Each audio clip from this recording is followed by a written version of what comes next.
কোনো অপরাধে সাহায্য, সহায়তা বা প্ররোচনা বা উস্কানি দিলে আপনার শাস্তি কী হতে পারে জানেন কি? চলুন জেনে নিই।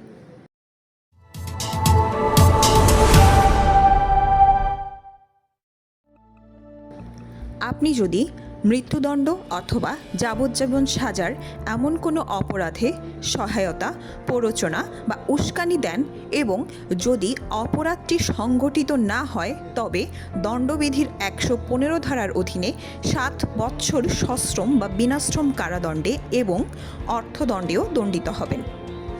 আর যদি অপরাধটি সংঘটিত হয় বা ভুক্তভোগী আঘাতপ্রাপ্ত হয় তাহলে দণ্ডবিধি ১১৫ ধারার অধীনে ১৪ বছরের পর্যন্ত যে কোনো প্রকার কারাদণ্ডে দণ্ডিত হবেন এবং অর্থদণ্ডেও দণ্ডিত হবেন। উল্লেখিত অপরাধ ছাড়াও অন্য যে কোনো অপরাধে দণ্ডবিধির ১০৯ ধারার অধীনে সহায়তা করলে আপনাকে ওই অপরাধের জন্য যে শাস্তির বিধান দণ্ডবিধিতে রয়েছে তাই দেওয়া হবে, যদি না দণ্ডবিধি আইনে আলাদা কোনো শাস্তির বিধান এমন অপরাধের সহায়তা দানকারীর জন্য রাখা হয়।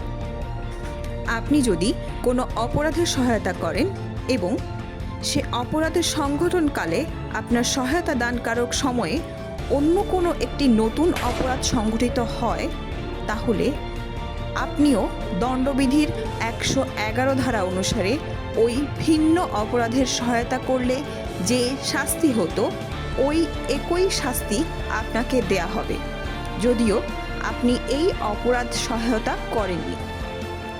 আপনি যদি কোনো অপরাধ সহায়তা করেন এবং অপরাধটি ঘটানোর সময় ঘটনাস্থলে উপস্থিত থাকেন তাহলে আপনি দণ্ডবিধির ১১৪ ধারা অনুসারে ওই অপরাধের অপরাধী হবেন, অভিযুক্ত হবেন সহায়তা দানকারী হিসেবে নয়।